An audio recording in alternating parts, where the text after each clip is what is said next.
going on, everybody? Welcome to the Alex Cuesta Show. We did it, David. We're on the right side. I know. We're slowly getting this, Dave. How's everybody doing? Wednesday, June 5th, 2024, episode 127. I'm Alex. David's still here. Hi, Dave. Hi. How are you? I'm doing pretty well. Nothing new, really. Just living life. I'm trying to catch up to you with the hair, and it seems like you're not cutting it either, and you're just trying to beat me. No, I got it trimmed.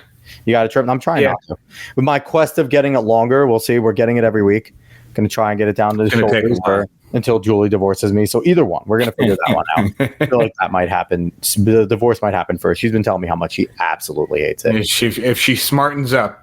Listen, I've been saying forever, if she wisens up and kicks me to the curb, then she would have been a smarter woman than I thought. But we'll find out.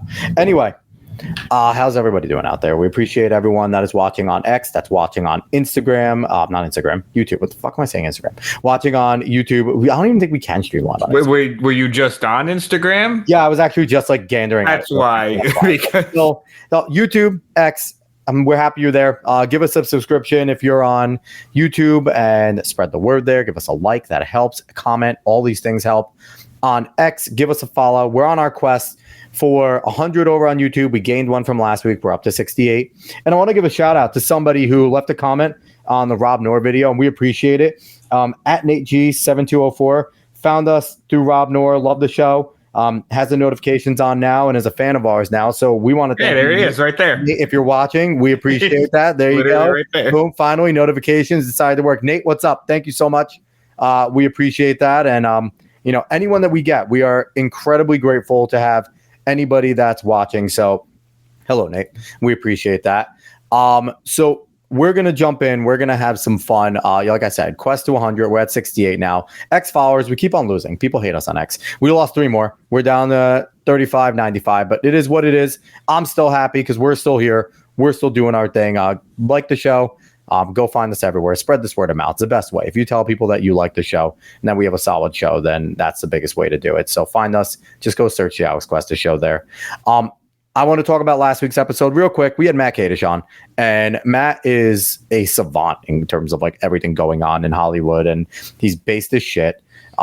He's the producer of the Salty Nerd podcast. He's been in the industry for I think he was saying like 12 years he was over there doing work over in Hollywood and stuff. He lives in Vegas now, and Salty Nerd's awesome. Go give them a subscription as well. They are really cool. They're based as hell talking about their stuff. So we had fun talking about. What are you looking at, Dave? No, I've just heard savant used in a way of someone who has impairment, except in one subject. So that's why I was looking it up. Here's the thing. I was like, let's insult our guest. No, because here's the thing. There's definitions and there's kind of like the colloquial use. It's a second definition. Because I looked it up. I was like, did I remember that? There's 2 different ways of describing things. All right.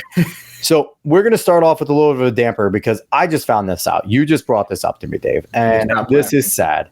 A former guest of the show, Sean McBrady, he has tragically passed away. I'm going to put this up there. Adam Coleman. You brought it up through Libs of TikTok, but I found this one from Adam Coleman. He was a guest of our show. Sean was an absolute patriot.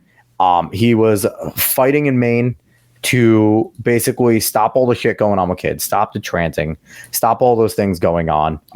Adam shares here, and Adam's also a former guest of the show. Can't believe Sean McBrady's no longer with us. He was one of the most supportive people you'd ever talk to, and a truly patriotic man. And he's 53 years old. And, rest in peace to Sean. I was saying to Dave, today we had a little bit of like a little minor issue where we had a guest, they canceled, and I was kind of scrambling for people to jump on. And I thought of actually texting Sean to see if he wanted to come on. So it's really sad to hear. Main source of truth was the podcast. There's still a lot of really good work on that podcast. A lot of things that he did to battle for his children over there, for the kids of Maine and the kids around the country. If you know Libs of TikTok, if you know Billboard Chris, if you know, Moms for Liberty, all these people battling for kids, Sean was right there on the front lines with them. Yep. So rest in peace to Sean. You were awesome. You were, a fun guy to talk to, someone who I looked forward to working with again. And now that we're in the live format, I wanted to have him on live, but unfortunately, obviously that's not going to happen. So we pray for his family, for his friends, and hopefully someone in Maine could pick up his work. Because the greatest thing that you can do for Sean is to continue in Maine. Somebody needs to pick it up for him in Maine and to continue fighting and to not let the system. Now, I don't know. I have not seen the actual reason for his passing. I don't know what the circumstances were for the passing. I don't know what goes on with that. What the circumstances were for it. So I'm not going to speculate that. But it is just, a really unfortunate thing. So but yeah, everyone reach out to, Sean's family if you know him, and definitely give him a, condolences that way. So, but this week's show, we're having an exciting show. We're having one of my friends from the past, an individual. We're going to bring him right on. He is a live streamer, creator, host of Soulspeak. He's on over on Twitch, and he is an aspiring writer. He's my man. He is Rheteriq. There he is. What's going on, man? Hello. Sorry I'm late. That's okay. What's going on, brother? How's everything going? Pretty good. I can't complain too much. Hello. Wow, it's been a while since I've been on a podcast-like show. It's exciting to have you on. I could say, and I tell people all the time that a lot of my formative years came from sophomore year. My formative times were just sitting in your living room. Oh, we're playing SmackDown versus Raw. We're having I remember we've always debated politics, religion in my house, but getting into our chops, we talked about all the forbidden fruits that you're not supposed to talk about. And there was 10 of us in your house at all time. And I always tell the story of when the Jehovah's Witnesses came by and we just invited them in and talked to them for You were there for that? I gotta admit, I was pretty hungover when that happened. So I know there were people there. It's very blurry in my mind. And it came to the point where they're we have to go. I think we were the first people ever to tell Jehovah's Witnesses to tell you guys, we can't stay. We're done talking. We can't be here anymore. The absolute only thing I remember from that interaction was him calling me the devil before storming out. I don't even remember what triggered it. It's because, they were not amongst allies. I'm a Christian, but I'm not a Jehovah's Witness. So it's we butted heads. Ahmed was there, and Ahmed was talking about, Islam and things like that, and they weren't happy about that. You are, very read up on the Jewish faith and things like that, and you were speaking on that. And it was they weren't the ones preaching religion. I was not posing a Jewish argument at that juncture. At that point, that is something I had abandoned. Monotheism has been long gone for me. But good time. It was such a good time. So we're pumped to have you on. So you're on Twitch. Here, we're going to throw this up there. If you would like to go and follow Rheteriq over there, you could subscribe to him on Twitch, www.twitch.tv/Rheteriq, RHETERIQ. And, it's just really cool to have you on, man. So I want to get right into this, and I want to have some fun because we are going to talk a whole bunch of politics.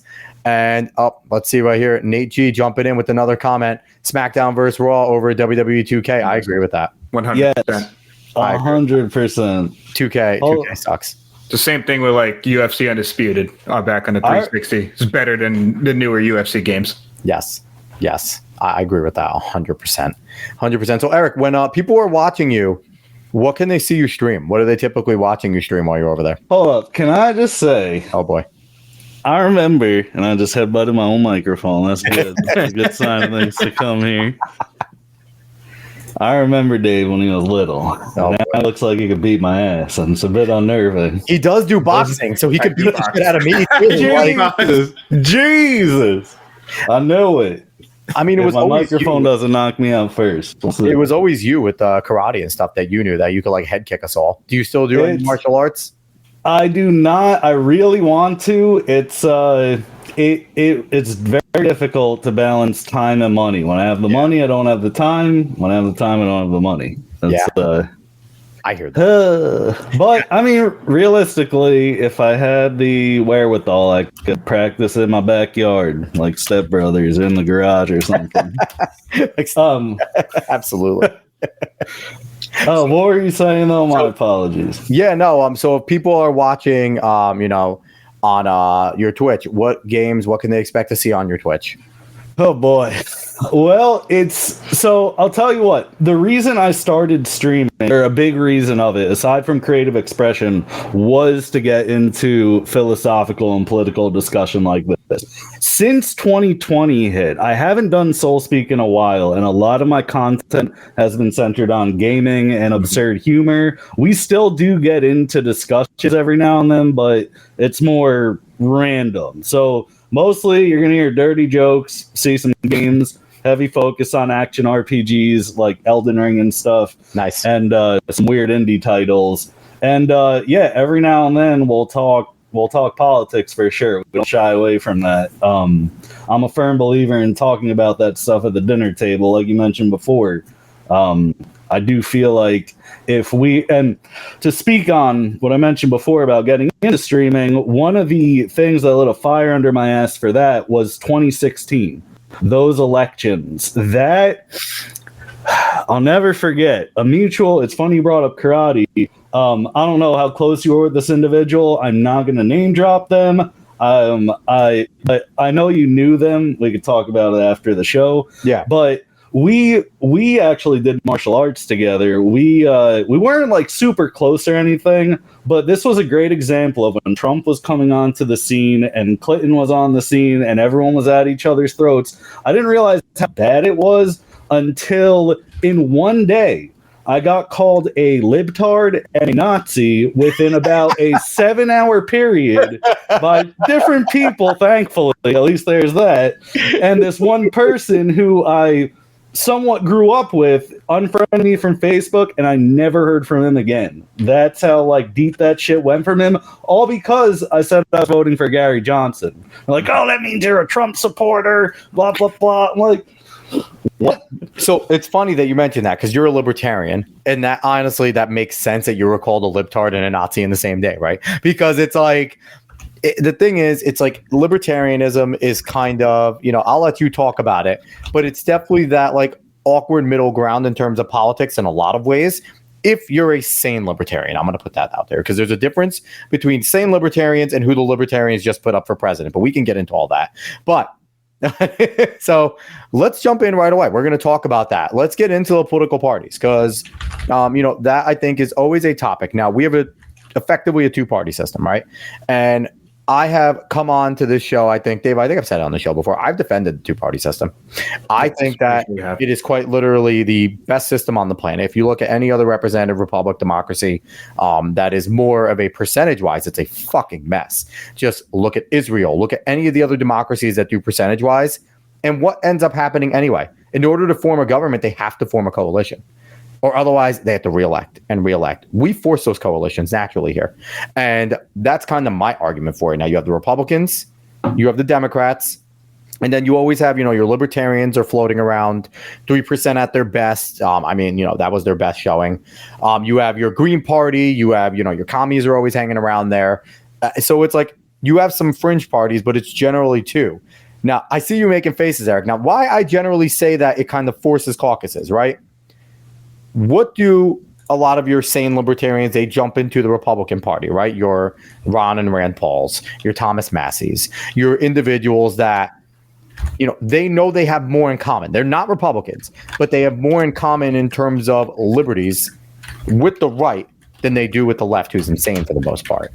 So where are you on the political parties? I know you're going to disagree with me. So, no, I mean, that's actually a fair assessment. Now, I never really thought about it, but yeah, when I run through the libertarians who switch sides, or the more prominent ones anyway, seem to go Republican. But I think that might have to do more so with I at least think libertarians tend to be more focused on economy than social issues, let's say.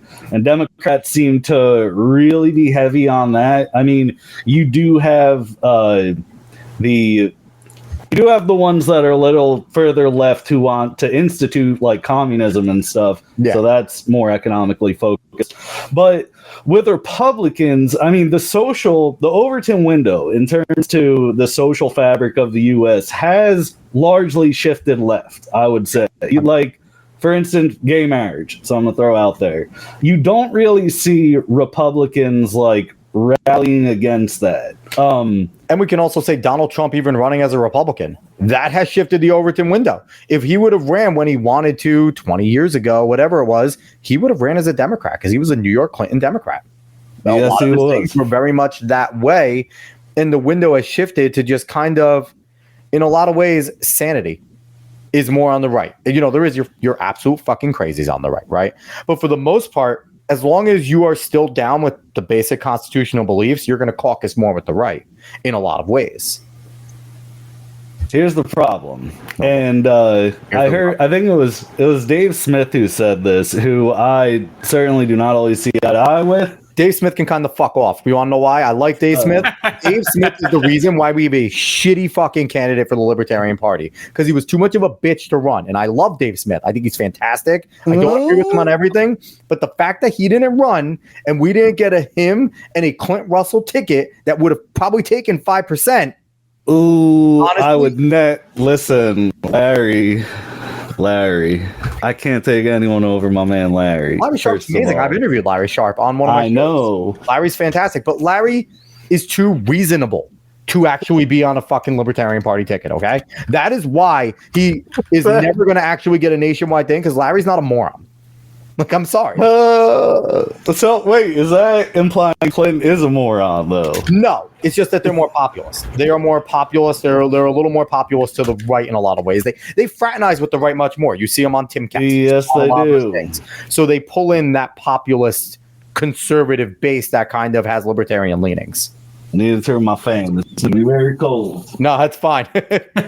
But just overall, Dave, I could see you engaging with the chat. I enjoy that. You and Nate going back and forth. Yeah, I'm having fun. Let me see. EA, I love this. Hold on, real quick. It's a complete parallel conversation. It has nothing to do with what's EA going on in the destroyed podcast. Almost everything. Used to be a religious Madden player. Couldn't take it after 15. Only EA game I play anymore is NHL. Last sport that isn't woke, and kind of. You just had the players stand up to the rainbow bullshit with that. But yeah, Madden is just. They get worse every year. Sorry. Go ahead, Eric. Keep going with so we were talking about, caucusing and things like that.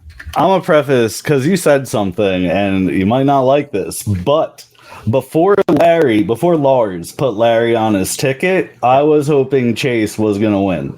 I like Chase a lot. I think he gives us the best chance as a party. He's well spoken, he's younger.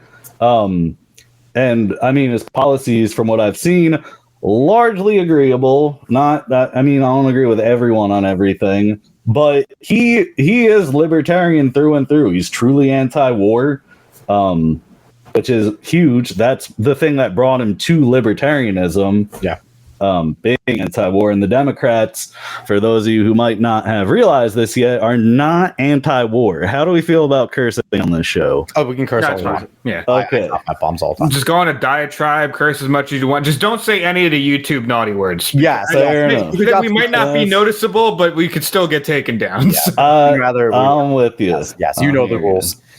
You've been long enough. Yes. But yeah, that Chase, I don't know. I think he gets a bad rap, especially by the Mises camp. I'm very new to that stuff. I didn't even know about it until I helped Larry with his campaign back in 2022. Yeah. I had the privilege of helping with that campaign. That's awesome.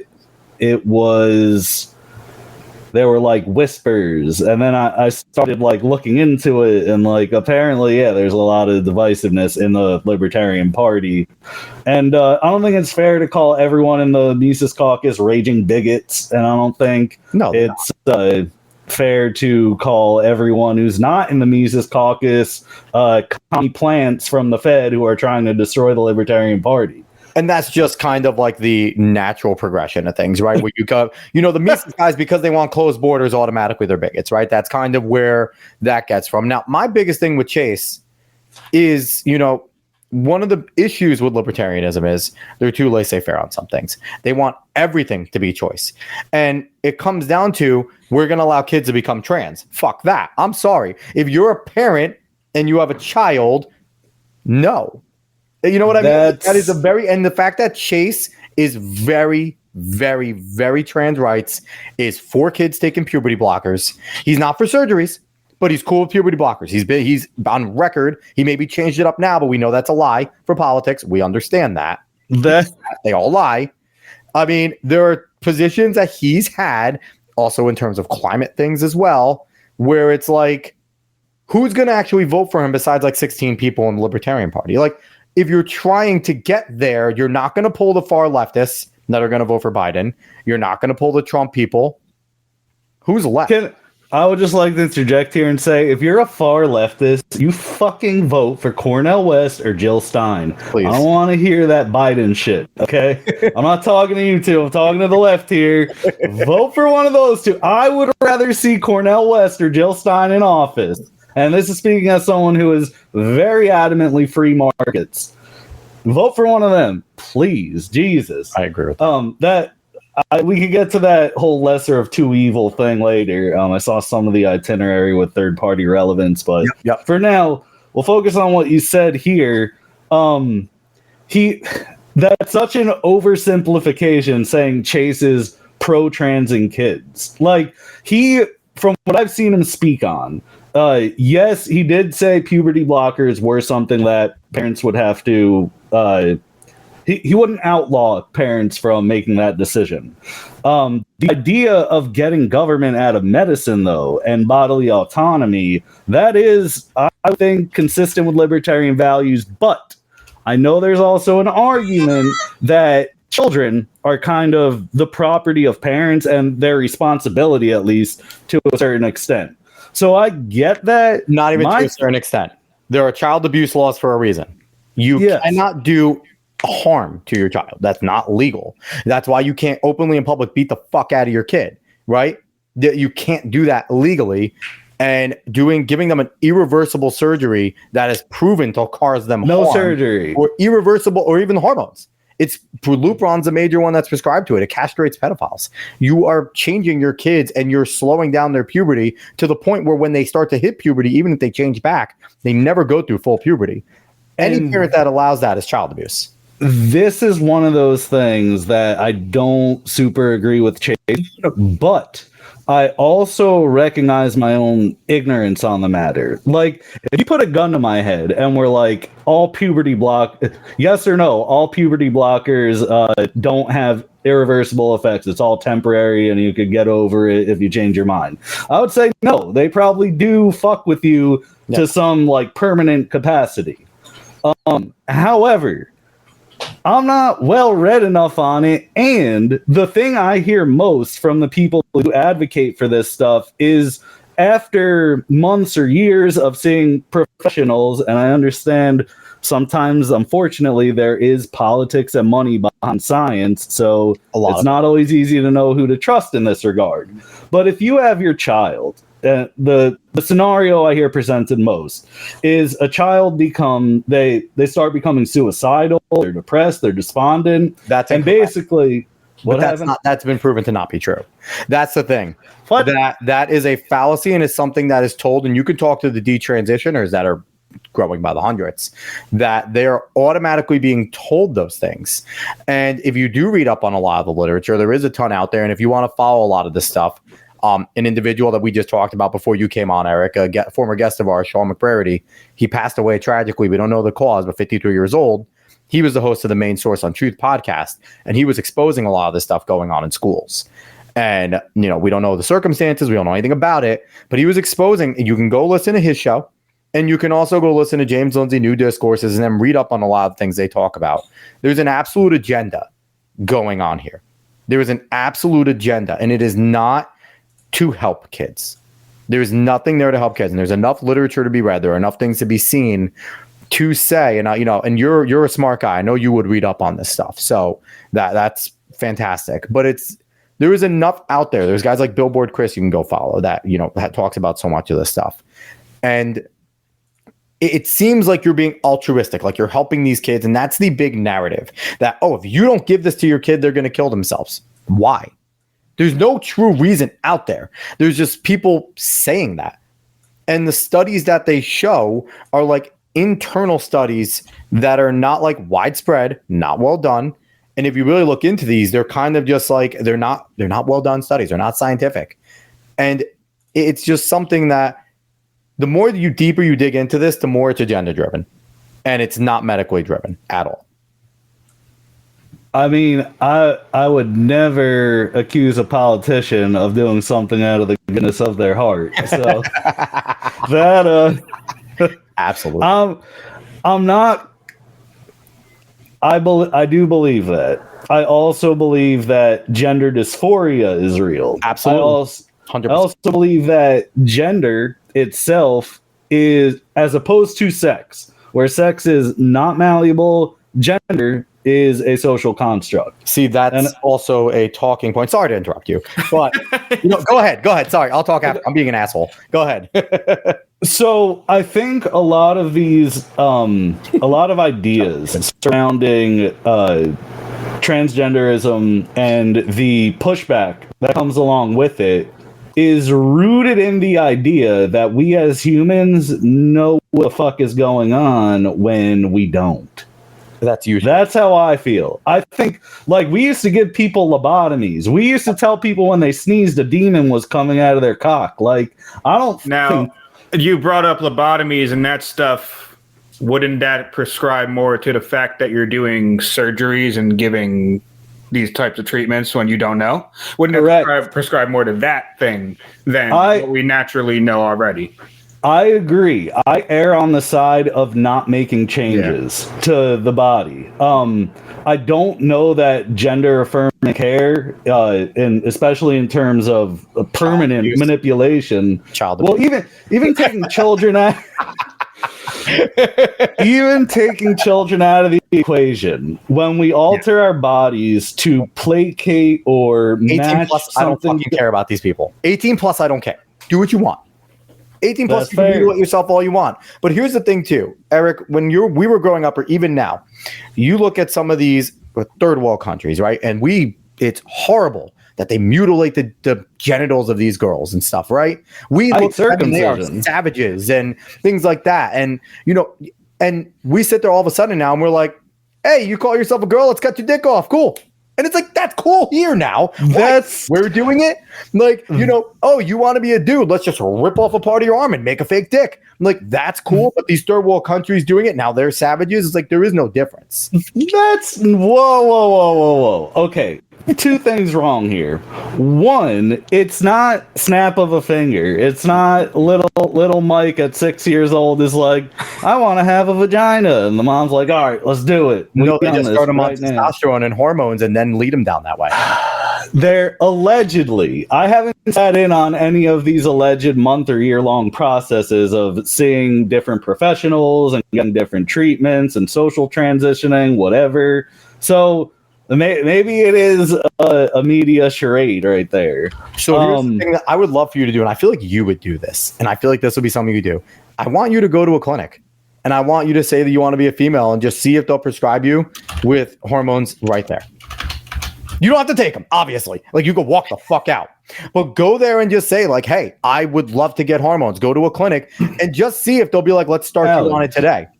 Alex, my friend, I'm a libertarian. I want to go to Wawa and get hormones. I want a clinician telling me if I can or can't take hormones. But I see your point. And I do think there is and that's the thing. It does scare me that a good chunk of society does seem very quick to adapt and not adapt.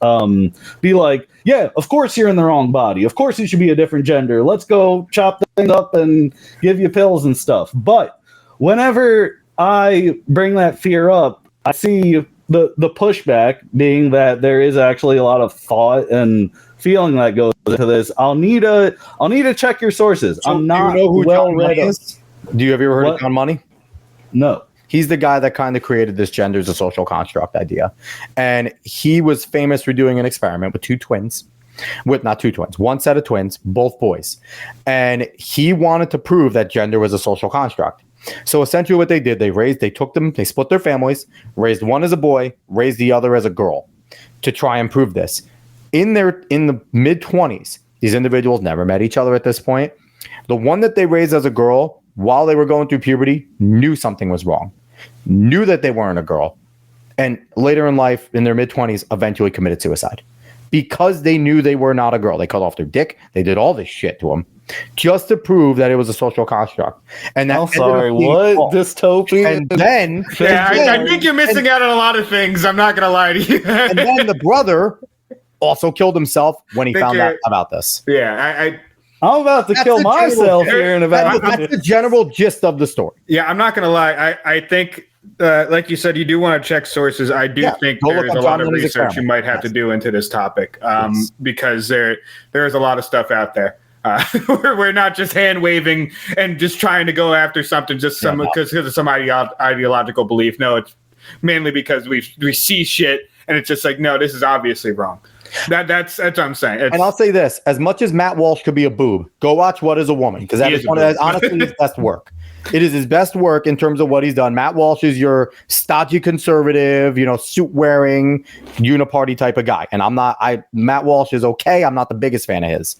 He made a documentary called What Is a Woman? Huh? What is a woman? He made a documentary, What Is a Woman?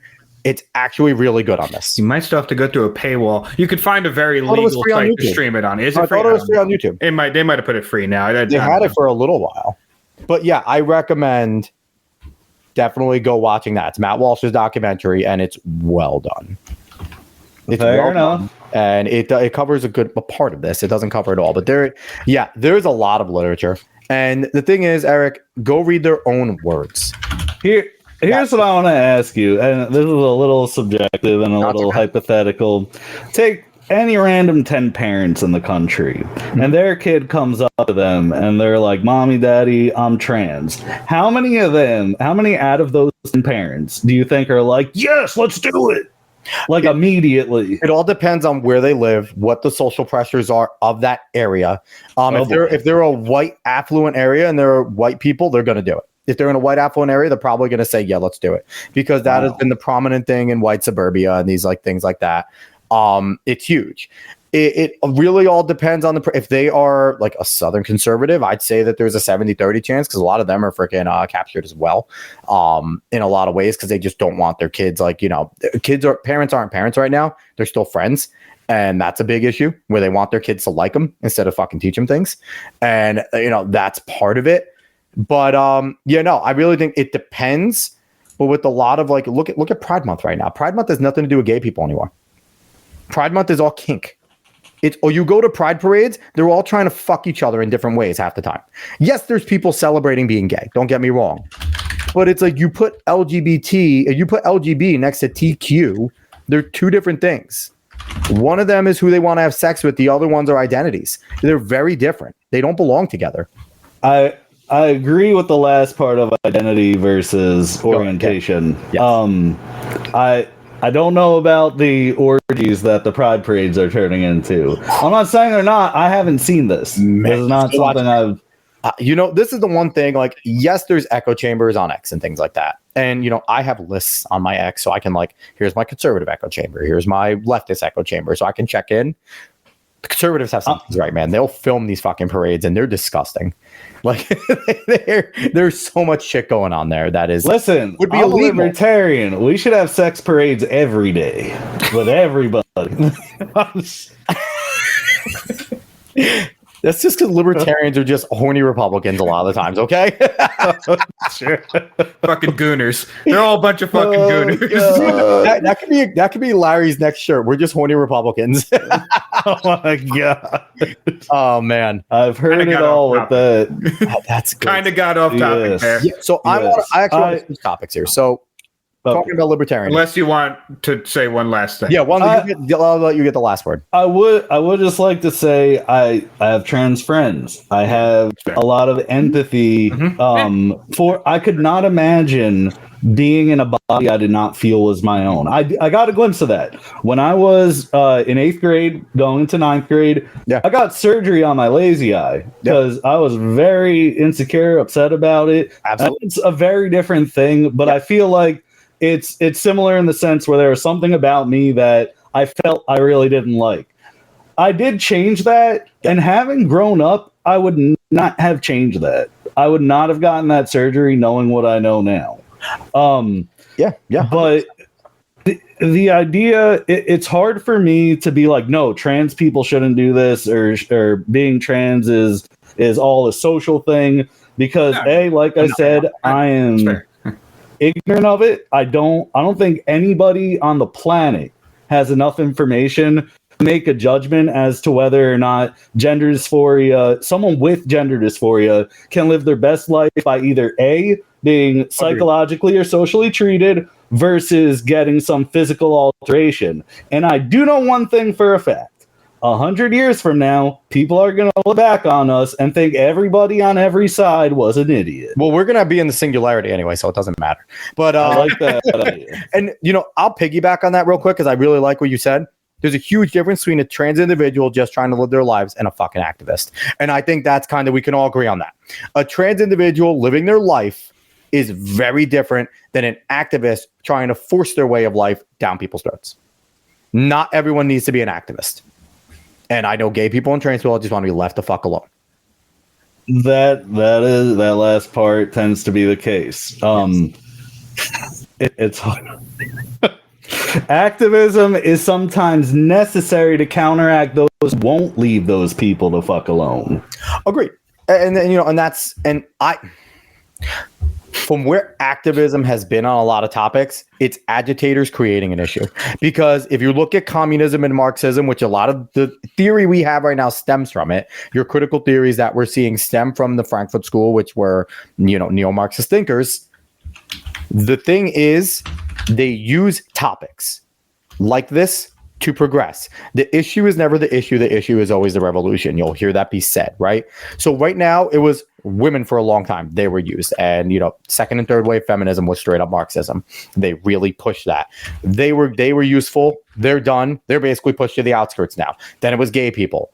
Now it's trans people. They're getting to kids. There is a whole methodology here, and it's been mapped out and laid out by Marxist writers and Marxist thinkers over the past 100 years. The ultimate goal being putting the means of production in the hands of the workers. No, the ultimate goal is them on top, everyone else fucking on bottom. Marxism has never been about the means of production. It is it's a theocratic theory. It's not a economic theory. I tried reading Capital, and I couldn't even get through that 5-page book. The original title of the Communist Manifesto was something like it's something. It was a religious title. It wasn't the manifesto. And again, I'll recommend everyone here, if you're trying to, New Discourses, James Lindsay, if you go listen to his podcast, they're long. They're basically 300 level courses, 400 level courses in podcast form. But they inform on a lot of this. He reads a lot of just source material and opines on the source material, but he always, you can always go find what he's talking about. And he did things on people like Herbert Marcuse, Antonio Gramsci, Michel Foucault, Jacques Derrida, and all these things between postmodernism, Marxism, and all this type of stuff, and the Frankfurt School, even Marx himself. And there's a lot there. And I'll just, I'll let people go do the research, do the names out there. But there is a lot there, and there is more than meets the eye, and it's not necessarily a conspiracy. Press 1 in chat for Alex Cuesta reading list link. I gotta make one. James Lindsay is solid. Thank you, Nate. Appreciate that. Yeah, New Discourses are dope. But yeah, no, I feel like I have a podcast for you to go listen to now, Eric. I feel like you would love it because here's the thing. James is a guy that voted. He was a Democrat guy. And then the Democrats went fucking crazy. And now he's just dedicated his life to just destroying Marxism. And it's fantastic. There you go. So, all right. So I want to jump into the topics. We're 40 minutes deep, and I love it. I want to talk about the Libertarian Party, and we can kind of mash in why you're a Libertarian with the party itself. So first, you've been a Libertarian for a long time. For a very, very long time. You're not this laissez-faire Libertarian. You loved Ron Paul when Ron was there and things like that. And he turned a lot of our generation into Libertarians, right? Is he your inspiration to become a Libertarian? And why have you stayed as a Libertarian? Okay. Here's the thing. I'll never forget. We had a certain history teacher in freshman year, and one of the things he prefaced his course with, like it was the first day in class, he said, "I'm a proud Democrat." By the way I'm breathing, I hope you know who that is. I know exactly who it is. David never had the chance to have me. Retired before. Oh, shit. And I'm not going to name drop because he's actually a nice person. He is a very nice individual. I really like him as a person. I was about to say, and how good he was, and how good his class was, and I was always passionate about history, but he was a great teacher and a good dude, and he took that to the next level. And the more I thought about my road to libertarianism, the more I feel like he kind of factors into it. Yeah. Because he prefaced his courses with him being a liberal, a Democrat, and blah, and that was something at that juncture I could aspire to because he put it in the context of something I love, societal U.S. history. So I was of the mind at one point, I would say to my mid-teens, I thought everyone should vote on everything. Like, I thought that made the most sense for whatever reason. That lasted about 2 years. And then somebody named Mr. Cornish came along. That's because you realize people were fucking stupid. That's why. Not just stupid, but Mr. Cornish made me realize how corrupt and fucked up the government is. That sketchy stuff that they did. And I didn't have a philosophy to get behind at that point. It was just sort of anger. That we would have a government that would basically get us into World War I by sending the Lusitania or something. Yep. And then we did it again in World War II, like finding all these excuses to intervene in world affairs and be the quote unquote good guys and whatnot. Then Ron Paul came around, and that was 2008. And he made a lot of sense. Anti-war and the Fed, that's when I was learning about fiat currency and stuff. And how the Fed I just want to throw out there real quick. President for World War I, Woodrow Wilson. Crazy progressive leftist Democrat.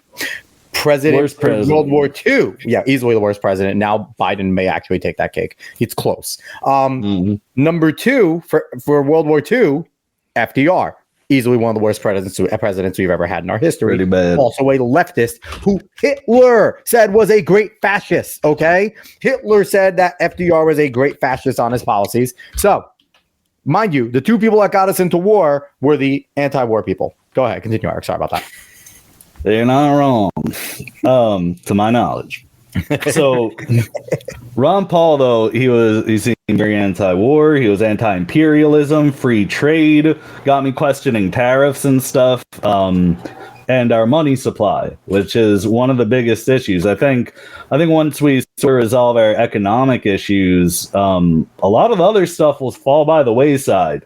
When people's needs are met, I feel like we're very less likely to be at each other's throats. And that's one of the things that the duopoly does with the Republicans and Democrats. They leverage these social issues, which are ultimately, they fall into 2 categories in my mind. Either they're inconsequential in the scope of things because they should be out of the scope of government, leading into the fact that they're irrelevant. If trans rights, gay rights, white rights, black rights, straight rights, none of it means anything if we're starving to death or we have boots on our necks. Like, it's not relevant at that point. Absolutely. Without freedom, without some sort of security, knowing that we could survive another day, nothing else matters. All those rights are useless because we just need to talk about human rights, people's rights, the rights given by God that aren't given by government. Like, bottom line, like whether you believe in God or not, but just natural, you can say natural rights. You might not believe in a God, but natural rights that a government can't give. And that is the problem with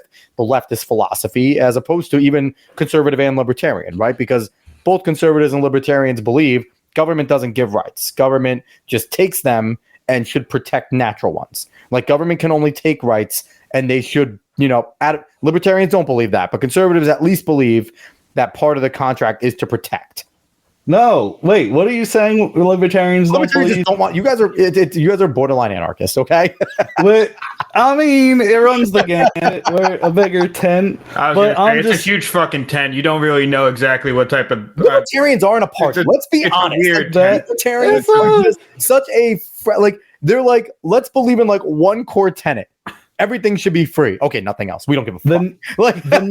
Everything should be freedom oriented. I mean, I'm a NAP libertarian, the non-aggression principle. Yeah. That I love that. That's because I'm definitely not a pacifist. Self-defense is important. But yeah, I mean, it's very disorganized. It's commonly compared to herding cats when you try to get us to agree on anything. It also goes with the party, though, for it to be disorganized. If it was organized, it wouldn't make any fucking sense. Like, it just wouldn't be the Libertarian Party. It would be the Libertarian Party if they were. Like, it wouldn't be a thing. It couldn't. I mean, by its nature, you know it's right though. That's the by its nature. It is. At this point in time, you are correct. But I would like to say I've been a little L libertarian. Mm-hmm. I'll vote for a Republican. I'll vote for a Democrat. I don't have party loyalty. As long as they like Bill Weld, he was a pretty staunch Democrat before joining with Gary Johnson. Yeah. Now, when you say conservatives are about protecting rights and not feeling like they're granting them, immediately what popped into my head was Trump talking about taking the guns and asking for permission or whatever. Trump's he said later. Not a conservative. I will say that first. He is not a conservative. And I do want to ask real quick before we jump off of it. Yeah, I have never met a libertarian or someone who claims they're libertarian in some sense that claims that they're big L libertarian. What the like? I've never met. Everyone is disgusted by it. They never. I'm just saying. Do you know people, libertarians? No. I'm just saying. Do you know people who claim that they're big L libertarian? Like, do you know? Because it might just be like just my people I've met. Like, do you know people who claim that, or do they all say they're small L libertarian? I'm not taking a shot at you. I'm just saying. No, that's okay. It's the party leaders and the delegates. Those are the big L's, and that's they take fair. The big L's. Okay, I'll take the little L's. That's fair. But yeah, like we said, we seem to agree before. There's a lot going on in the party, so it's hard to, it is hard. So, with that being said, is there a possibility that anyone can ever truly latch on to them as a third party? Because I feel like, you see the inner turmoil with Democrats. We see it like, the squad and the progressives, like your Bernies, your squad, pushing it in one direction. But it really does. I had the caveat, because I had a caveat to that question on a federal level. On a federal level. On a local level, local level libertarians are great. I'm asking federal level. You have your people on the left that are pulling them more progressive, but I've said to David, and my theory is this is what the old Democrats always wanted. They were just doing it incrementally. The squad kind of pushed this into like high gear, right? And you could see that by now the leftists on Democrats are just mask off. We're socialists. We don't give a fuck anymore. And there is turmoil in the conservative party, right? You have your Freedom Caucus and more your populist conservatives. You have your uniparty rhinos that are as good as Democrats that want to just maintain power. And they've always been a problem. And I remember listening to Rush Limbaugh younger. He's been complaining about this since the 80s. The leftist Republicans that are voted in and they fucking suck. So there is that turmoil. But the difference is when push comes to shove, these two sides will more than likely caucus, right? See a lot of party line votes. Libertarians won't do that. If there was an actual representation of libertarians in Congress outside of like the Mises guys who kind of and they battle too, right? The Mises caucus has internal struggle too. They debate shit all the time. The Libertarian Party is just hard to get behind. And that's why you have a lot of conservatives that are like, hey, I have libertarian leanings. I believe a lot of things that libertarians believe in a lot of ways. We disagree here. And, and so with that being said, is there ever a chance of the Libertarian Party being truly relevant with all of this turmoil? I feel like they're relevant to get conversations started because they're extremely interesting, well thought out guys and girls, good thinkers, like, good conversationalists. But who the fuck knows what they believe? Like, they're different from person to person, period. There is no like binding thing. The binding thing is the belief in voluntary interaction and freedom of association. The binding thing is that government should not extend outside of the realm of protecting rights. I like that. And there are minarchists which do believe in a bit more extension. Like, for instance, if I were made president tomorrow, I would not shut welfare off overnight. Like, there are certain things that you can... Yeah. like, yeah, you want to minimize suffering and stuff. It's not, I mean, you do have some, like, I'll call them severely principled libertarians who just want anarchy overnight. But there'll also be dictators, and it's like, fuck off. You obviously don't believe in liberty if you would come in and do something overnight, which is illegal. Presidents do not have the power to do those things overnight, even though it's been abused through executive fiat a lot of times. That's true. But in terms of your question about a Libertarian Party candidate getting federal office, so right now it doesn't look good at all. But I've been hearing more and more the idea of getting little wins and concessions, make society as a whole more libertarian. Yep. And Angela McArdle, the chair of the Libertarian Party, she was speaking on that a little during her Chase endorsement. I don't know if you caught that, but God damn it. Whatever. But she made some interesting points in there, saying that, reiterating what Trump said about, I'm going to have libertarians in my cabinet, I'm going to free Ross Ulbricht. Most people didn't even know who Ross Ulbricht was. And now, I firmly believe Trump had no idea who the fuck Ross Ulbricht was. He just read that. I think he thought he was going to say Julian Assange. Like, I'm not going to lie. And I'm a guy that supports Trump. So, according to Angela, she had been talking to him and the team about it for a couple of months on and off. Yeah. So before that, though, anyone's guess. He probably didn't know. But building up to this, Trump recognized that he wanted the libertarian vote, or what he could get out of it. Yeah, yeah. And it looks like he's going to get a fair amount of it, to be honest. We'll get the Mises group, to be quite honest. Like, outside of, the fact that there is no representation of Mises on the ticket right now, that's a problem. Kermit was supposed to be that. Kind of. He was the bridger. Kind of, and it's not working because they haven't taken well to him either. So because he endorsed Chase instead of Rechtenwald, who... And Rechtenwald is a breadstick. That's his issue. Rechtenwald is an absolute breadstick. What the fuck is a breadstick?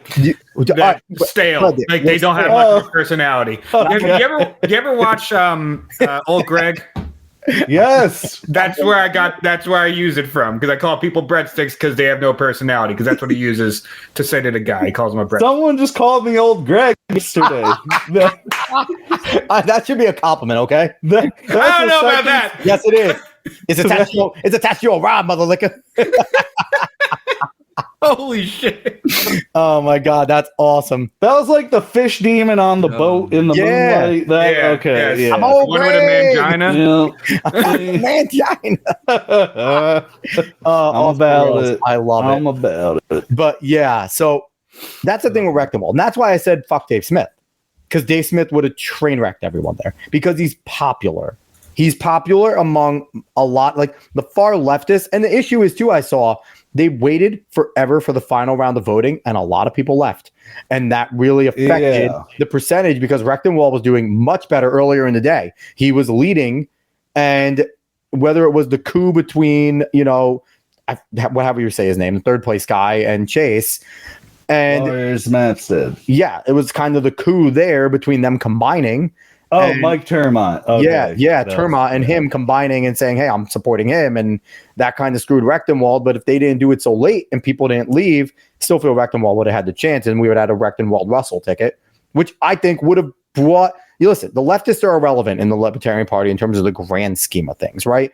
More your libertarians... Yes, they are. They're useless. Well, all right. What do you mean about leftists? You're commie libertarians, which are funny. So yes and no. When you look at the political compass, I would at least contend I have more in common with the bottom left than I do the top right. Is that because you lean more socially, just laissez-faire? Yeah. Okay, and that would make sense. That would make sense that, you're more socially laissez-faire, and that will put you there. I mean, I guess. I don't have... The whole thing is, I don't have the right to put the gun in anyone's head and say, you have to do this. I'm definitely of the mind, if you don't like it, don't do it. I agree, but there's also, do you feel that there's a rule in society where it's like, I'm not telling you to do this, but you shouldn't do that, right? Don't kill people. Don't rape people. Like, infringing upon bodily autonomy, yeah. You're true libertarians to say, nope. It's someone's freedom to do that. Fuck it. Like no. That's not anybody who thinks that will get no. That's not a thing. It has to be the non-aggression principle and voluntary interaction. Consent is the cornerstone. Now, if two people want to have a duel and they consent to it, absolutely bring duels back. Absolutely, I'm with you there. We can agree on that. But I did like the old-fashioned way before, Barr and Hamilton were fucking assholes, where you just kind of showed up and did it, and you didn't shoot the guy. It was just an honor thing. Most duels, they didn't shoot each other. They showed up, they took their steps, and they intentionally aimed away. It was just a way of showing, hey, I'm not a bitch. I'm willing to be here. It was an honor thing. People really didn't actually kill each other in the duels for the most part. I can't play that kind of chicken with someone. Oh, he ain't gonna shoot me. Huh? It was like a known thing that you didn't shoot somebody. Like that was I had no idea. Known thing that it was more of like a political thing. Now, some of your southern Democrats, they were a little crazier, and because they were racist pieces of shit down there. Not Alex. Alex is going back to like 1487. But that's where the duels are popular. We got duels. We got done with. Hey, listen, they haven't changed. There was no party flip. I will go to my grave about that one, and I've done research to fucking prove that.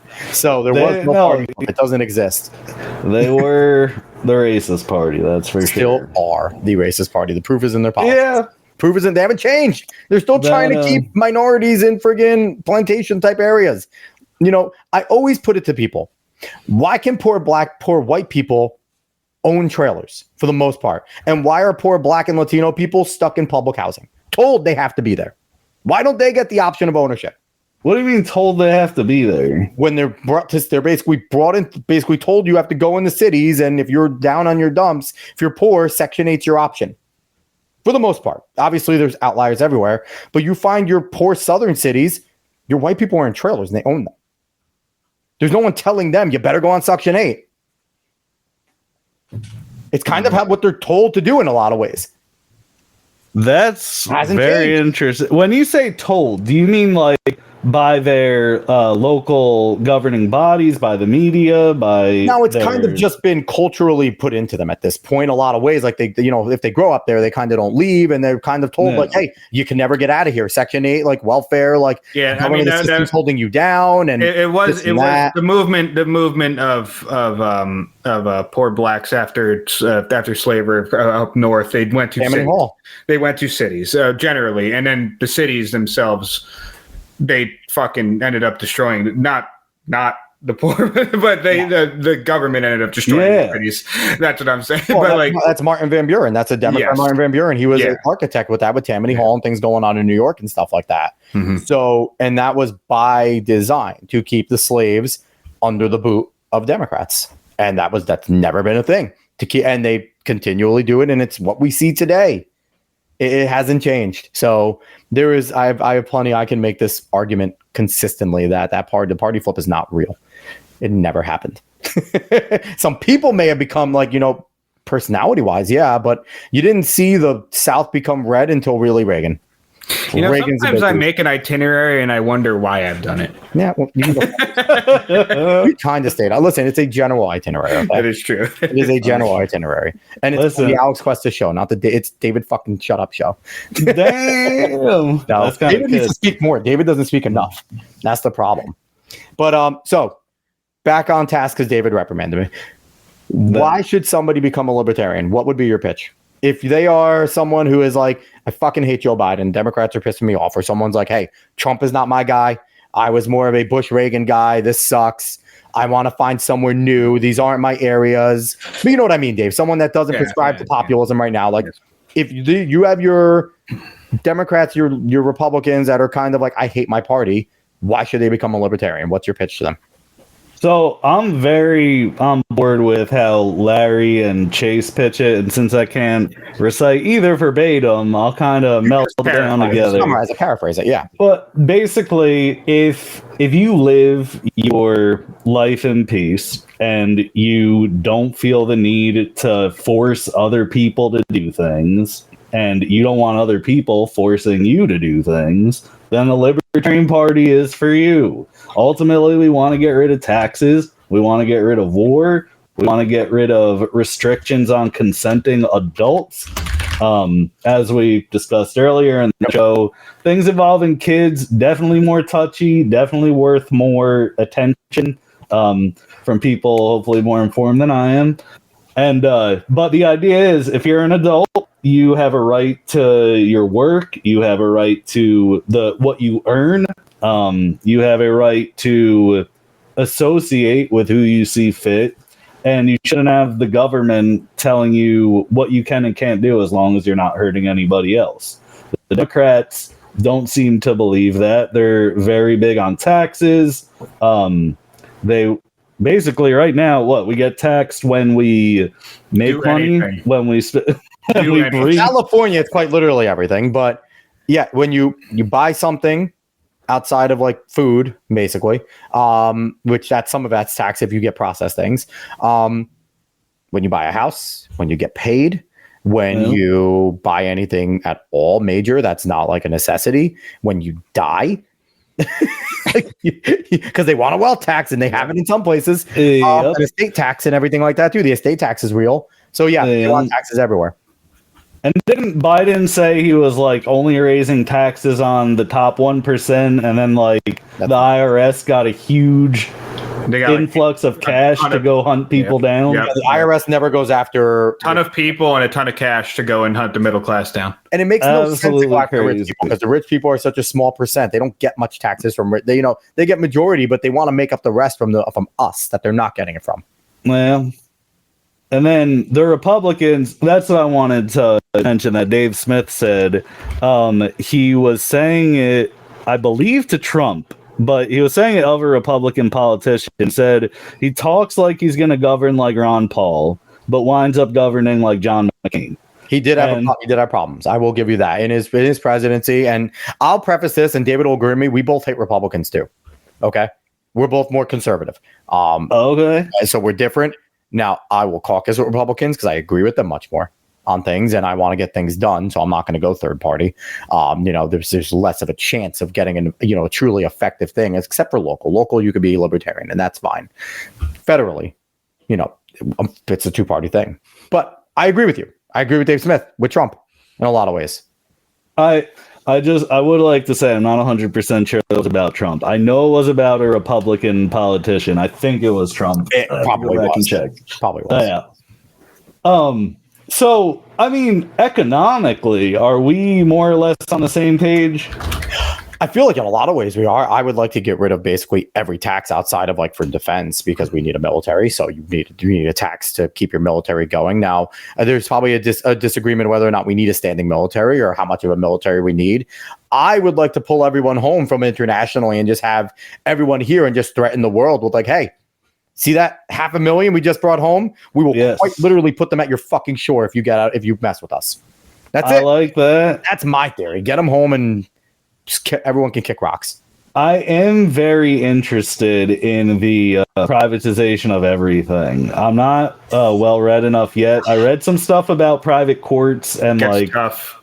It gets tough. It gets dicey. I think there's some like we rag on fucking the left a lot, but I think there is some argument for how private companies do things and why even unions were invented in the first place, even though I don't like them very much. But like, there's at least some argument there for that type of shit. Obviously, like you said, I'm not even well read enough. I'm just saying, and you probably have seen the same thing. There's at least some argument on the side of like, maybe not everything should be exactly private. And maybe not. My concern is, as much as it's still loose and kind of fake, there's still some oversight on public things, right? Like if you really don't like something locally, you can go change your sheriff. You can go vote out council members. You can do these things. Something private, who's their oversight? If they're public, it's shareholders. Do we have a say in that? You know what I mean? And there is, and I listen to Timcast, and it's known here, and he actually had someone, and they were having this conversation about privatization of things. And he said, growing up in Chicago, they did this. They privatized roads. And at one point, Tim's car got taken. Now, I don't know if this is true because I don't know Tim Pool personally, but his car got taken. And when he called the company, they're like, we don't give a fuck. It's our rules. And he tried to call the cops, and the cops are like, we can't do anything. It's not our road. And then they were like, you can't do anything about it. You're going to sue us? Good luck. And they're a major company. So privatization has its issues. Look at corporations now. I was going to say, yeah, How you can see basically the cons of corporations and the cons of public stuff right now. Like some of the biggest ones from all that. It's real good. Well, who's better? Okay. At least there's a say in one of them. Theoretically, we have a say in something where representatives, come in there and I'd say theoretically we have a say in the privatization one as well. It's just different ways. I'm sorry. Go ahead. The only thing I'll couch to that, sorry, real quick, Eric, is look at utilities. Utilities and our cable, they're private, right? But do we have a say? But here's the thing: we don't have a say. Your utility, they monopolize. Exactly. They're allowed to monopolize cable and the government backed streaming services. Yes, government backed, but they're still private. They are still private companies. Okay. But these will be government backed anyway. Everything that we want to privatize, roads, police forces, all this would be government backed because it would be the government's choosing those private companies in a lot of ways. So, okay, would you contend that the U.S. currently is more of a free market arena or a socialist arena? It's a fascistic arena right now. Public-private partnerships. A lot of public-private partnerships in the major high-level. Corporatist. Corporate is a good way. American way. We're seeing a lot of we're becoming more of an oligarchy every day. I agree with that in a lot of ways. And I don't want to. Getting purity in this world with anything is difficult. So I don't want to sit here and be like, that's not a real free market, or that's not real socialism. Yeah. Communism's never been tried correctly. But I mean, depends who you ask. And it's the same with if you ask China and they're 50 million dead. No, it wasn't tried very well. You ask Russia, it's been fucked. Ask Cambodia, they lost 20% of their population for it. I always liked the argument that the best example of the communist sort of society is a family unit. Which, I mean, kind of makes sense in a way, but that obviously that runs into problems when you go outside of your family and into bigger areas, but whatever. That's not that's a big tangent. The point is, it's man, I forgot what I was gonna say. Privatization of shit. I just basically said that the privatization would lead to basically as well. So you have it's hard to say like Tim Pool's car being taken in a completely privatized society would stand as well, because in this case what it seems like to me, not knowing too much about the story, is that the government, the one party which is supposed to have a monopoly on force, is too weak to step into this private party. But there would be innate checks and balances in the marketplace in the form of competition. And what I wanted to get into on this show, that's what we're talking about. That's where we got off. I talked about the utilities. Well, yeah, we did get into go into where you want to get. Go ahead, sorry. But fucking the voting with your dollar. I'm doing this a little backwards because I think voting with your dollar is the single most important and consistent way anyone could vote. Unfortunately, the Federal Reserve prints away our purchasing power, so it's not as effective as it really should or could be. I wanted that to kind of be an after point for the idea of people who don't want to vote at all, who think voting is pointless and won't do it regardless of whatever. I want less people voting now. Too many headline idiots vote. I need less people voting. Do you though? Fuck yeah. Too many people that don't know shit on either side vote. That's fair. I want less voting. I want it to be maybe an eighth of the country that votes, if that. And this is where libertarianism should be appealing to everyone, because everybody could vote libertarian without having to worry about cocksmacking anyone else by accident. Because the whole idea of a libertarian in office is, and I think the phrase was put, we want to gain power so we can leave you alone. And that never works. Never works? Never works. Well, it doesn't have to not work. It won't work. It won't work. Why? Why won't it work? Nobody that gains power is going to leave anybody alone. Oh my goodness. So you don't think, who do you think the most principled libertarian is that you could think of, even if they're not part of the party? Probably Larry. Okay. like you think Larry becomes president, he's going to have like an iron fist? I think that becoming president is a lot more complicated than we think it is. I think that doesn't matter who you are. I think Donald Trump got a taste of this because I think Donald Trump did want to go in and do a lot of shit. And I think he hired bad people. I think we saw that a mile away. He was hiring some fucking idiots, Reince Priebus, John Bolton, Pompeo, a lot of people. But I also think that he thought being a businessman, you get someone from every walk because you kind of listen to every side and you take it and you run with it. And I don't think he realized the power that some of these people that were already swamp monsters had. And it fucked them, right? And I think that, and I hope that when he wins, he learns his mistake. But I think that even if Larry Sharpe got in there, he'd go in there with like a bull in a fucking china shop, but he's also a reasonable guy. They would sit him down.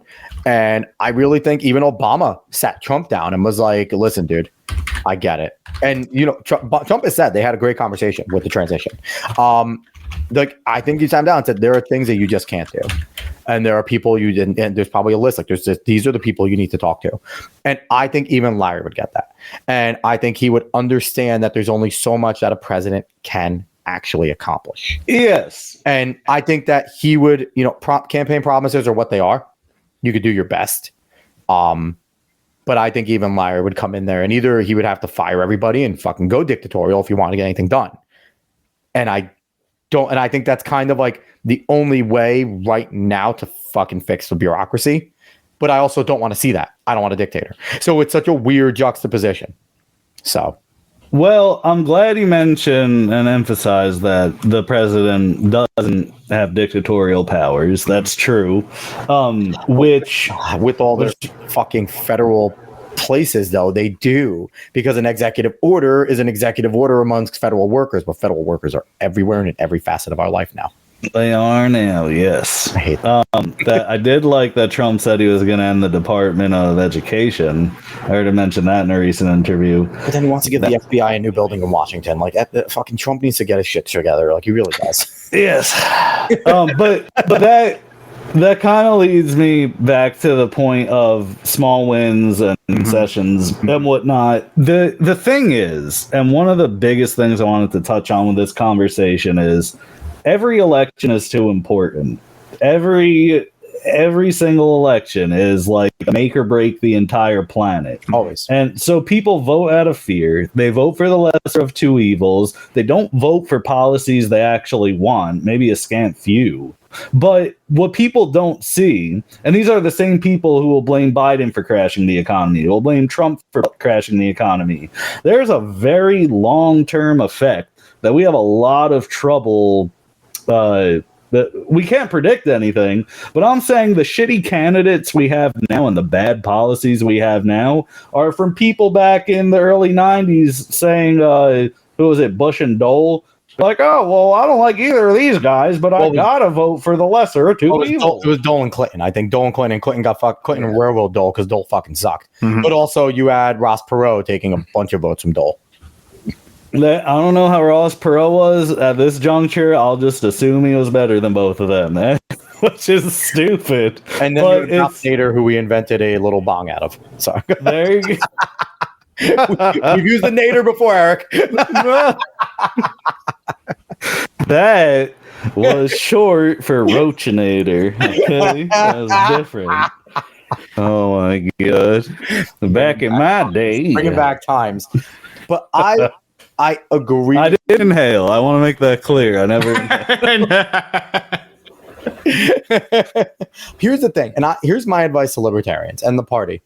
Yes, keep running your federal candidates. You'd be an idiot not to try, right? Focus local.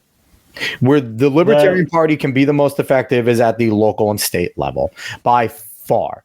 And I don't think that libertarians will ever crack the national code. I don't think they will because of the chaos of the party. Not necessarily because of the policies, but because you guys all hate each other. But I think that locally, incredibly effective, and that's the most important part, is the local in terms of our day-to-day. If Ron Paul were 30 years younger, do you think he'd have a shot at being president, regardless of what party he ran in? Like, I mean, if he ran as Republican, could he take it? Currently, the current populist right would like him a lot more. Yeah. He doesn't have the cult of personality that Trump has. That's one of the things that Trump has that nobody has had in a long time.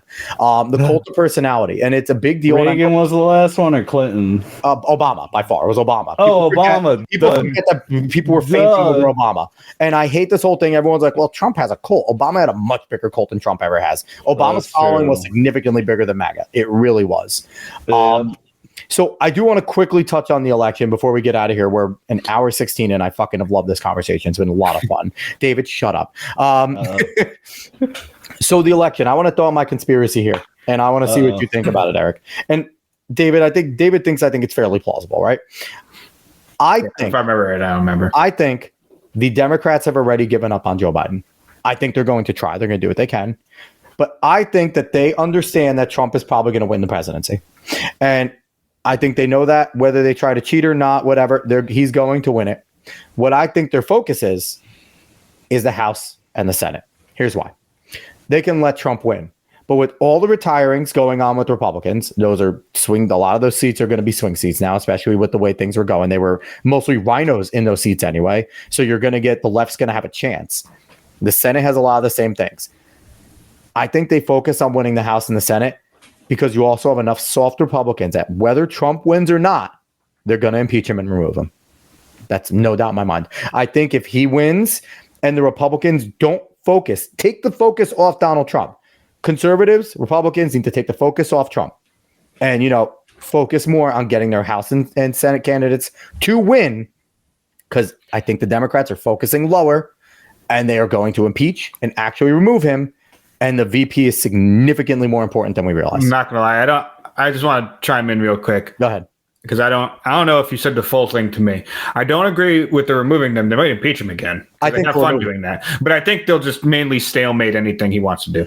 I think that there's enough weakness in the Senate that they will remove him. I think there's enough, McConnell's going to probably, did McConnell announce his retirement? I don't think so. But unless McConnell dies, I think he'll be there. You have John Thune, you have Lindsey Graham. You have people like Lindsey Graham's a fake piece of shit. Lindsey Graham will vote for him out.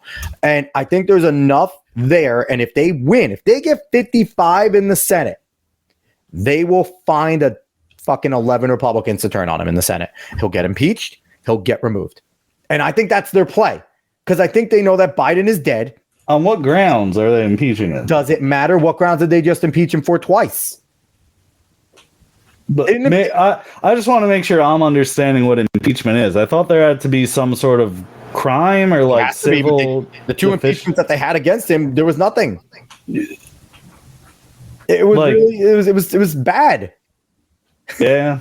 So they don't need a crime. We've seen that the justice system is working against. Yeah. Well, not a crime, but like a big scandal. A scandal, kind of like an unfit for office kind of thing. Or something like he shouldn't be. If he gets in with Clinton got impeached. We'll look at these 4 lawsuits or whatever, the 3 lawsuits. All they have to do is name one of them.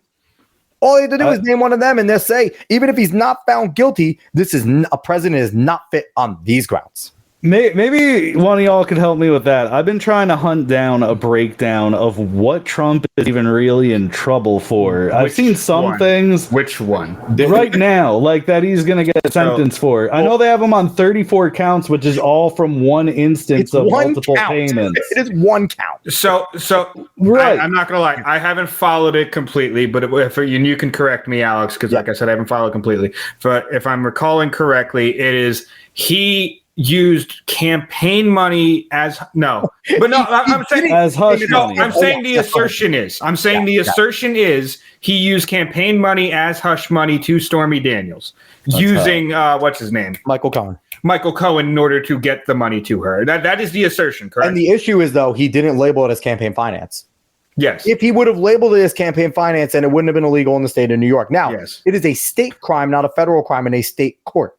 This isn't a federal crime. This is a state crime.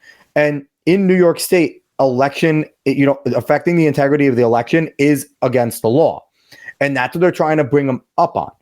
And they convicted him of it. He's going to be sentenced 4 days before the convention, which is ridiculous. But he was basically the fact that he paid Michael Cohen, who was a retainer, one of his lawyers, a retainer, paid him his retainer fee, and then gave him extra money that he asked for to go and pay off apparently Stormy Daniels, which is still up in the air whether or not that actually happened.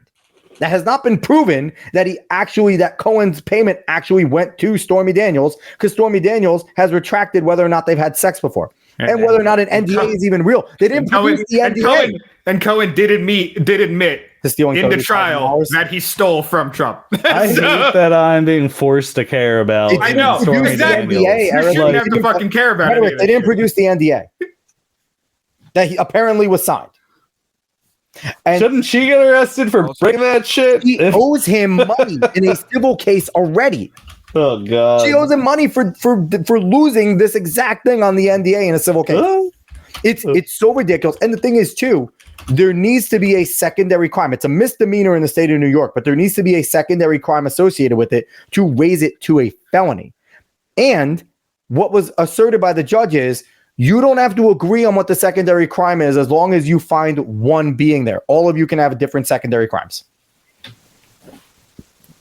And they unanimously, I guess, found it. I hope 5 years from now we get the same shit, but it's like Kamala Harris and Johnny Sins.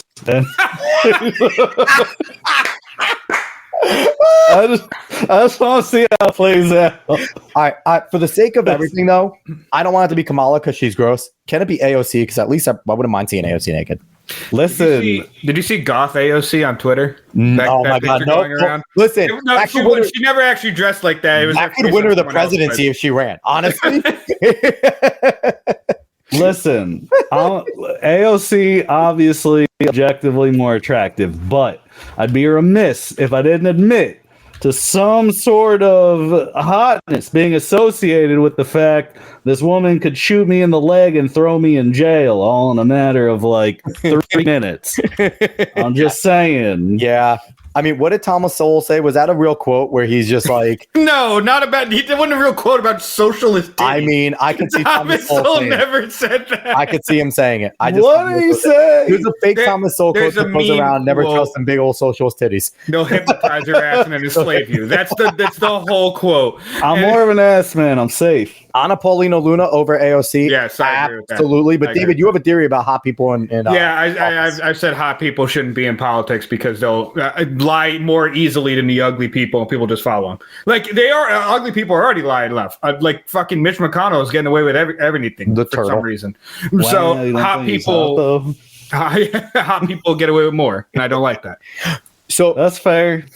So Rhetoriq, in your mind, is Trump going to be put behind bars? Do you think that, it came out today. They just actually suspended the Fani Willis one in Georgia. A judge suspended the trial that she's bringing up on Trump due to improprieties. So Fani Willis may be out soon. I don't know what's going on there. And then I guess there was the one other one in Florida that I don't know if it's going ahead or not. I think that one was delayed. The documents case was delayed till after the election. So I think right now it's only Alvin Bragg and the one that he just, there's 3 things coming on against him. And not one of them seem real. I hope Trump does not go to jail from what I've been hearing so far. I do hope Trump and every other sitting president who's still alive goes to jail for war crimes and for thievery. Good luck with that. That is fair. But yeah, this seems like theater. This seems like, again, I need to look more into it, but it really seems like theater to try to make Biden more appealing, which is, the dude's a corpse. Leave him alone. He probably didn't know what he was getting into. No. Alex thinks he did. I think he's more of a corpse. Nope. 100%. Alex thinks he's more cognizant than he is. He is more. There's no amount of adrenochrome that man could be drinking each night to make him cognizant. I firmly believe he goes out there and does his best Timmy from South Park impression on the mic, and then walks back into the Oval Office and goes, "You fucking people! You didn't give me the right thing here. What is wrong with you? I'm not gonna lie. Your thoughts about this plays into their fucking stupid dark Brandon meme where they try to do the fucking punish Trump meme and they're terrible with it. But here's the thing. He does a titty bump off Kamala's chest, smacks her in the face as he walks back. Come here, Kamala. It's Kamala. Don't give a fuck. Come here, girl. You fucked your way to the top in Cali. Let's do it now in the Oval Office. Oh my God, we're gonna get sued for slander. Anyway. Now she's a public figure. I don't think they can, but they would try. Depends on how bad it is. Yeah, I don't think it's nothing that hasn't been said about her. So, so with that being said, you're being a libertarian. You're also a realistic human, right? You know Chase has no chance in hell. He's going to affect something. RFK is going to be more effective in terms of being an issue for the major two parties, right? I think an immediate issue, yes, but he has no base.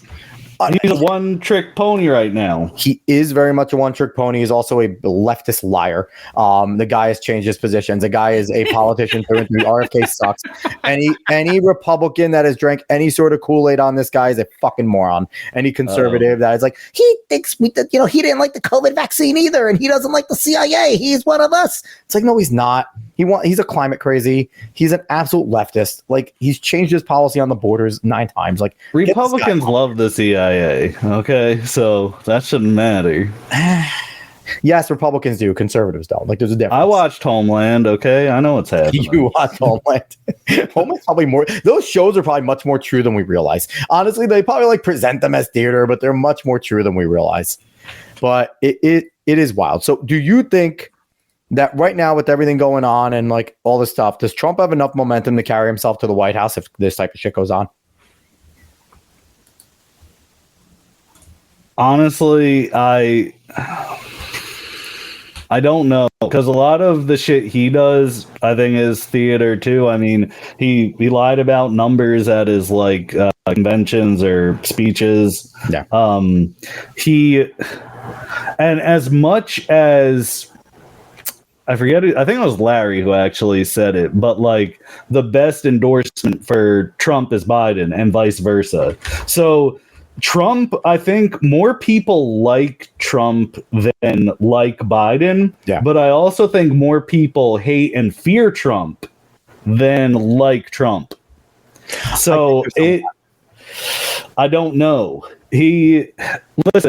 By merit of, well, the libertarian in me wants to say I want Biden. If it's between those two, I want Biden because he'd be a corpse and we wouldn't have to worry about having a president at all. But the rational human in me, being choosing between a corpse as a world leader and someone who's not a corpse, I'd probably choose not the corpse. Do you think the memory of what the economy was like pre-COVID is something that if Trump can kind of trigger people into remembering, like, hey, gas wasn't crazy. You weren't going and spending $300. Unfortunately, yes. Like, that's part of the problem. There is something. Listen, you notice the difference once Biden announced the Keystone Pipeline was Fox. Speculation made things rise. It's not necessarily production, right? It's speculation that affects that. So the moment you're saying, hey, this pipeline shut down, now the speculators go, well, there's less supply. So now we have to raise the price. So there is a direct correlation with something like that. And also, Biden not wanting to spend to get our reserves back up because he knows it would raise prices, playing politics there. So Trump did do some things in terms of ending regulations to get more people to, bring jobs back to America. That was something he did. Well, adding $8 trillion in debt. It depends. You add the COVID stuff, which he was lending out a ton of money to states that needed it. So there's a difference. He spent money before. I'm not saying he didn't. But he flat out came and said, my theory is spend money, get us back in the green, and then make money. He wasn't shy about that. And people were down on him for that. But the man never said he wasn't going to spend money. That's been his philosophy. And I can get why people don't want that. He said he was going to end the Fed, or at least audit the Fed. He said he's going to audit the Fed at least in 2016. And I believe that's 100% down to shitty people he hired. Honestly, I think that is a big problem. That is a problem. If he hires shitty people again, then he deserves to fucking burn in a second. So here's the thing. What you asked before about Chase winning being unrealistic, I am okay with sending a message. I want to give people a bit of hope who do not feel represented by the Democrats or Republicans at the moment. You do have a choice. And even though your third-party candidate, your Kennedys, your Steins, your Wests, your Chase Olivers, might not win this election, probably won't win this election, if we get enough votes for these types of people, the higher-ups are going to have to do one of two things. They're either going to have to ignore us and keep their oppressive tendencies up, or they're going to realize that we need more concessions as a society. Like, I mean, I don't know how far down the rabbit hole y'all want to go. I think most people can agree there are powers at play that are not elected officials. Even if you just look at all the bureaucrats in the country or the lifelong Congress people with no term limits, if they see enough people, if they see 10 million, 20 million, 30 million people vote for Chase Oliver, they're going to see, oh, these people are serious. We really need to rein it back a little bit. So we might not get the utopia overnight with one election, but if we keep voting for the lesser of two evils, we're just digging more slowly. We're digging our hole more slowly as opposed to more quickly. Here's my pitch to sane libertarians. Okay. Here's my pitch. No, and I think this is one, and I've said this before, and I think this is what you guys should really do, if we're being quite honest. Number one, if voting third party gets us Joe Biden, that's partially your fault. Please don't do that. Honestly, please don't do that. That's number one, because he's a fucking psycho and he's bad. And if they get the full Congress, Senate, and House, it's disastrous. It really is. We got to do something with that. Number two, libertarians should be infiltrating the Republican Party. More like Rand does, more like Thomas Massey's doing. They should be infiltrating the Republican Party because they're too free to join the Democrats. They would have never survived. They'd be outed with, the fact that they're Second Amendment. They'd be like, haha, get out of here. So they should be infiltrating the Republican Party and change it from within. That is your best way, because the populist Republicans that are moving and trying to make a difference are much more simpatico with your level-headed libertarians, your Larry Sharps, your people like that. And that's where I feel libertarians will make the most effect. Less than trying to be the third-party spoiler and more of infiltration and changing the party from within. That's interesting. That's worth considering. But do you think voting Donald Trump is going to accomplish that? Yes. At this time, yes. Because I think at this point, with how bad Joe Biden is and how iffy the House and Congress is, and Senate is, you can't go down that road where we give the left, the crazy Democrats right now who are very progressive and socialist. It's not like there's any safeguards where they're pretending that they like America really anymore. They don't give a fuck. So that is very much, their masks are fully off. If there is a chance that that will happen, you cannot allow that to happen for pride. That can't be a thing for pride. Go local, win local, get your judges, get your sheriffs, get your there, affect your life there, your school board, statewide, go crazy. But federally, where the bomb could be fucking thrown, where they could tax the shit out of us to death, that can't be messed around with. Have your safeguards locally where you could defend against that. But I don't think right now, I get it. The hyperbole, this is the most important election ever, right? That's always there. But at the same time, there's a lot of ifs here. And the left has never been this far since Woodrow. And far to the left. Far to the left. And they were very mask on still then. The far left doesn't like Biden, though. But they accept him. He has a communist support. The Communist Party endorses him every time.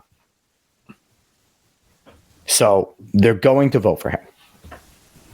And so that's my plea. Listen, libertarians, stay principled in a lot of ways. I get it. But if you guys don't want to live under the boot, there's no way you can allow Joe Biden to be president again. And because the down ticket matters. The down ticket matters.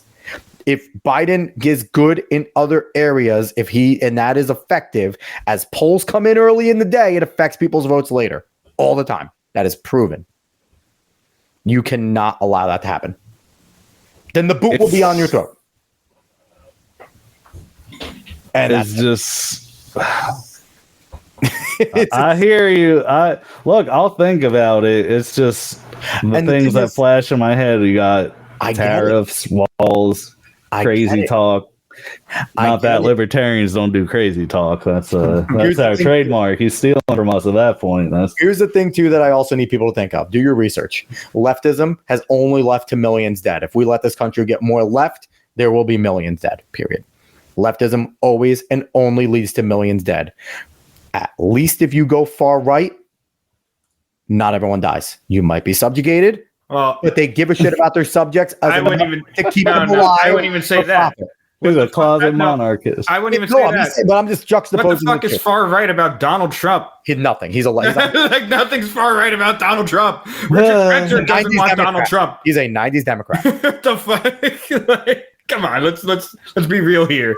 So, so let me ask you this: are you Hitler was a far right or far left kind of guy? He's the right of the left. He's on the left. Fascism, the left movement. I get the arguments for. There is no argument. The people that started fascism were Giovanni Gentili and Benito Mussolini, who were socialists in Italy. Well, but it wasn't just fascism. There was heavy nationalism, which in terms of social structure tends to be a right. No, Bernie Sanders was a populist nationalist. The communism's nationalist. Hold up. Very much. I'm sorry. What is a populist exactly? A populist is someone that is trying to lean towards a popular consensus or create the popular consensus through like kind of like a jingoistic way. And that is jingoistic, like rah country, a lot national, like that is very much so. Okay. And communists very much share that, and obviously fascists very much share that. And so it's not necessarily we've conflated populism with rightism. And that's not true. There's populist left, there's populist right. There is both. And the issue is we've been taught that fascism is a right-leaning philosophy, and it's not. Nazism is not right-leaning. Hitler didn't hate the communists because they were communists. Hitler hated them because they didn't go far enough to the left. That is what Hitler believed if you read Mein Kampf and you read his things that he's written. I was a Nazism major, so that was my concentration in history. So not going to make the joke. Shut up, Dave. I was thinking. He did not just say. I'm not. Yeah, I majored in Hitler. No, oh, God. But no. Yeah. So yeah, no. Fascism's left. It's far left. That's okay. Well, I've never debated a major in Nazism about that before. History, concentration in Nazism. Okay. But that was a major focus. Love the verbiage there. That's just... but in the end, it is like, and that's the thing. The fact that people believe that Nazism is a far right movement is insane. The socialism is what got me on the left leaning area there, where I felt Nazism was a more left thing. But it is ultimately, I was just curious. I don't think it's either here nor there. It's I forgot what the actual point I'm trying to make was. I'm an asshole. I just go on my side slants and I just... No, that's okay. I need to work on staying more focused. You're fine. But the... he talks too much anyway. Shut up, dude. Alex did talk a lot. I remember that. And we love him for it. We love him for it. These are the same debates that went on in your living room, just me yelling over everybody. I know a few other yellers. So look, and you know what? If you like Trump and you think he's best if you're a libertarian watching and you like Trump and you like what Alex is saying, vote for Trump. What I would like to encourage everyone to do is to vote their conscience, because this voting against someone. So, and you touched on it a little yourself before about like, if you don't vote for Trump, Biden's going to take over and everything's going to be ruined. I don't like that. Everything keeps getting worse and worse. I feel like because of that line of thinking, and I get it. I mean, look, ultimately, it's like that South Park episode, choosing between a shit sandwich and a giant douche. Yeah. I think it was. And to some people, one is way worse than the other, and you definitely don't want to do that. But there is a middle path. There's a third path, an outlier. Don't vote for any of them. Don't eat a douche. Don't eat a turd sandwich. We could do it. Let's eat like 5 more turd sandwiches, and then we're out of it. You know, like... Those that sit in the middle are also subjugated, though. Not the middle, and that's the thing too. I don't consider myself a centrist, but I don't see it as a linear spectrum. I'm very into the quadrant. You guys are certainly a spectrum in the Libertarian Party. I'll tell you that much. we're on the bottom of the political compass, though. That could be a shirt. Libertarianism. We're on the spectrum.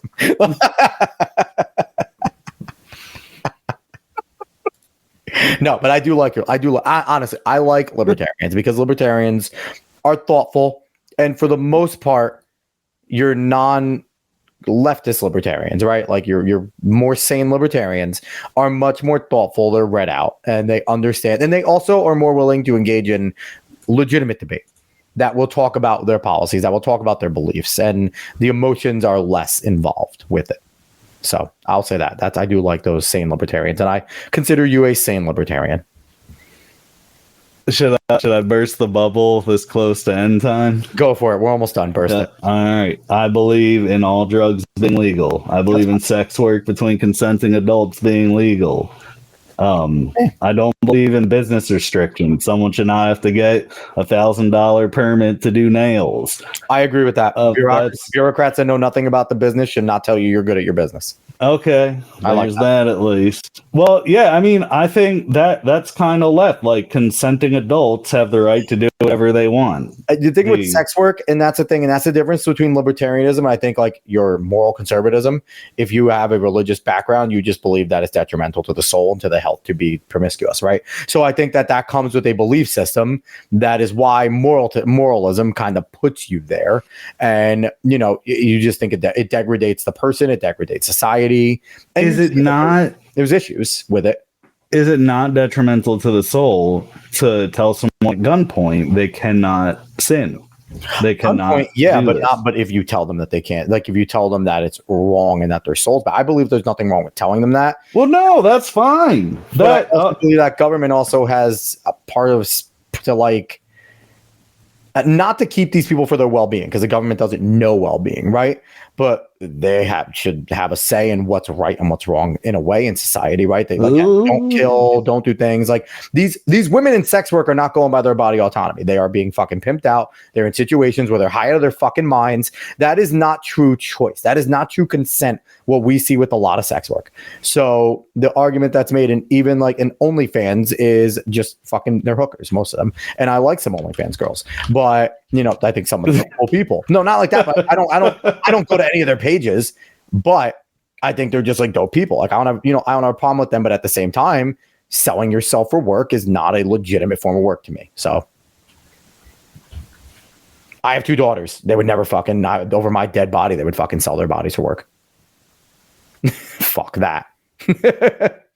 It is your right to raise them with the more. I would not encourage my daughters to do sex work either. And again, I wouldn't force them to kill me to partake in it, but I would definitely try to steer them in another direction. And also, being a historian, every time sex becomes popular amongst a society, free sex, degradation occurs, and that society folds eventually because it becomes a very narcissistic, it becomes a very centristic and a very selfish society because they're seeking pleasure, they're not seeking betterment of other people, or they're not thinking of others outside of themselves. So there is other things that go along with it, and if you're a government and that's part of what you're thinking, there is a reason why you would want to get that under control. Now here's the thing, we do have to run. I'm going to give you the last word, Eric. Yes. Because you've been fan-fucking-tastic. I enjoyed this. I think we need to do this again. We're keeping David up far too late. He needs to go to bed. Wake up 3:30 and thank you very much. 3:30. So oh my goodness. Yeah. Once again, Rheteriq, live streamer, Twitch. Go find him. You get the last word, Rheteriq, and I will shut the fuck up. Okay.